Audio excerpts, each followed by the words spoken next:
Meus irmãos e minhas irmãs, paz e bem, que tenham todos vocês um bom dia.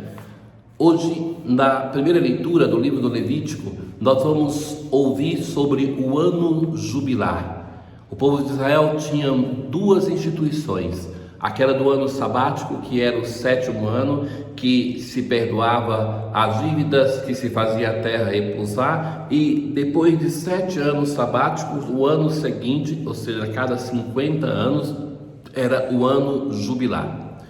Ora, na verdade, essa instituição do ano jubilar parece que não foi praticada, não se tem registro de uma prática.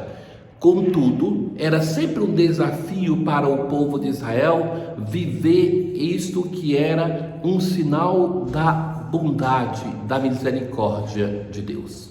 Assim como Deus libertou o seu povo da escravidão do Egito e deu para eles uma terra, assim também o povo de Israel, a cada 7 anos, a cada 50 anos, deveria fazer memória dessa bondade de Deus que se difunde e deveria assim fazer e tratar a todas as pessoas, a todos os membros do povo de Israel e até mesmo a própria terra. Então, o nome jubileu, ele vem da corneta feita de chifre, que era usada para anúncio do próprio ano jubilar.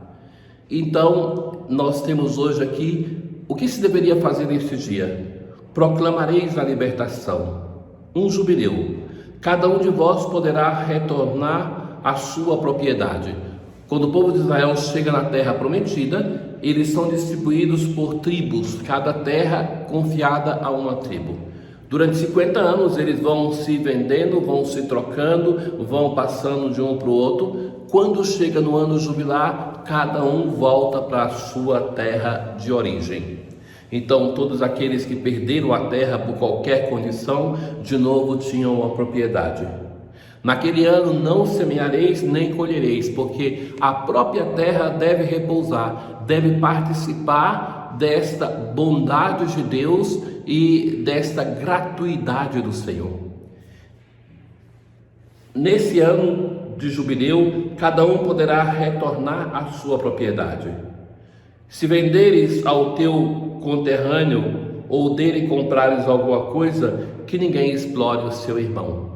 E na verdade, o preço da terra, ela ia diminuindo de preço em relação à celebração do próximo ano jubilar, porque se contava pelo número de colheitas que podia se fazer daquela terra. Então, na verdade, era como um aluguel daquela terra, não era uma verdadeira venda. E não vos leseis uns aos outros entre irmãos, mas temei o vosso Deus. Eu sou o Senhor vosso Deus. Então este refrão que retorna no livro do Êxodo, no Levítico: eu sou o Senhor vosso Deus. Por o fato de eu ser o Senhor vosso Deus, vocês devem ter uma vida coerente com aquilo que é ser o povo de Deus. Então o ano sabático, o ano jubilar, ele se insere naquela dinâmica de gratuidade que Deus estabelece para com o seu povo. Se Deus deu para o seu povo a liberdade, Deus deu a terra para o seu povo, agora o povo de Israel deve se empenhar em ser gratuito e celebrar, ritualizar, colocar na liturgia e na prática de vida essa dimensão na relação com os membros do povo de Israel. Cada um retorne à sua terra, na relação com os estrangeiros e na relação com a própria terra que deve repousar como sinal da gratuidade de Deus.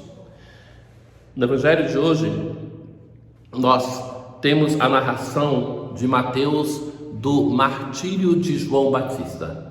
Depois daquilo que nós escutamos da rejeição que Jesus tem na sua própria cidade de Nazaré, então agora vai se falar da rejeição de Jesus por parte dos poderosos desse mundo. É a ligação que Mateus encontra para narrar a história de João Batista, porque também ele foi rejeitado pelos poderosos deste mundo. Então, a história desses dois, seja Jesus como de João Batista, se cruzam com a história deste poderoso Herodes. Jesus tem a sua fama já crescida, já é conhecida. Nós acompanhamos o Evangelho desde o início do Evangelho de Mateus até agora. Então, Jesus já teve grupos grandes de pessoas. Nós assim começamos a ouvir durante a semana o Sermão da Montanha. Então, aquela multidão que está escutando Jesus. Então, quando Herodes ouve falar de Jesus, ele vai dizer assim: é João Batista que ressuscitou dos mortos. E Mateus logo narra o que aconteceu com João Batista. Então, João Batista, ele foi preso por Herodes, porque Herodes, com muita força, condenava o pecado dele, que era aquele de ter se unido à sua cunhada, Herodíades. E esta acusação de João Batista incomodava mais a Herodíades do que o próprio Herodes. Aí vem o dia da celebração do aniversário, o dia natalis de Herodes, que ele então tem uma apresentação, a dança da filha, que então vai pedir para o rei, encantado com aquele episódio, vai falar que o que ela quisesse ele daria. Ela pergunta para a mãe, e a resposta da filha: dá-me aqui no prato a cabeça de João Batista. Essa expressão sempre me chamou muita atenção. Eu sou filho de uma paróquia de São João Batista, então muitas vezes a gente escutava este evangelho, seja no decorrer do ano litúrgico ou na festa do martírio de São João, ou então há tantas vezes que era evocada essa passagem bíblica numa paróquia que tinha este homem como padroeiro. Como é possível que no momento de festa alguém transforme isso em uma coisa macabra, pedindo em uma bandeja a cabeça de João Batista?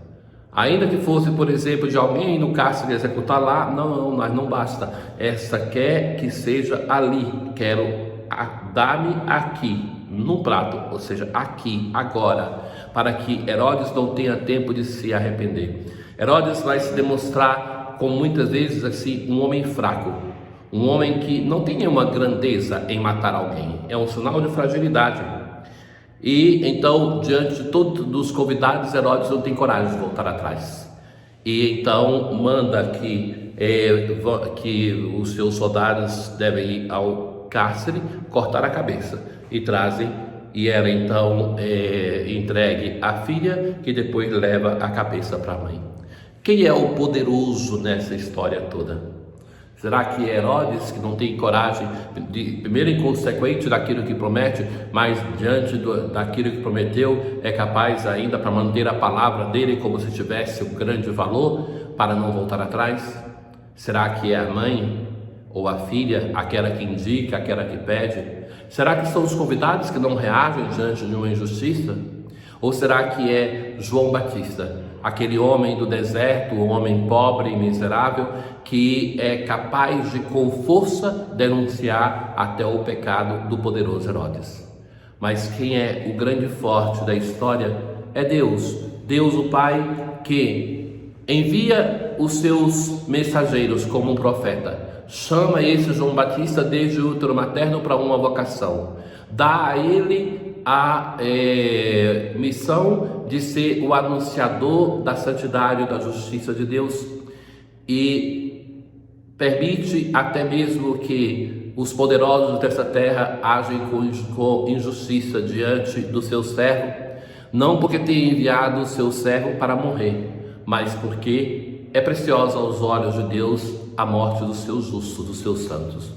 É forte o nosso Deus que sustenta o seu profeta. É forte o nosso Deus que lhe resgata este homem justo da morte para uma vida imortal. Ora, depois foram os discípulos de João, foram buscar o corpo e o enterraram. Depois foram contar tudo a Jesus. Essa devoção para com a relíquia do santo, mas também o levar a notícia a Jesus, que já é o reconhecimento que Jesus é o Messias anunciado por João Batista. Tenham todos vocês um bom dia. O Senhor esteja convosco, Ele está no meio de nós. Abençoemos o Deus Todo-Poderoso, o Pai, o Filho e o Espírito Santo. Paz.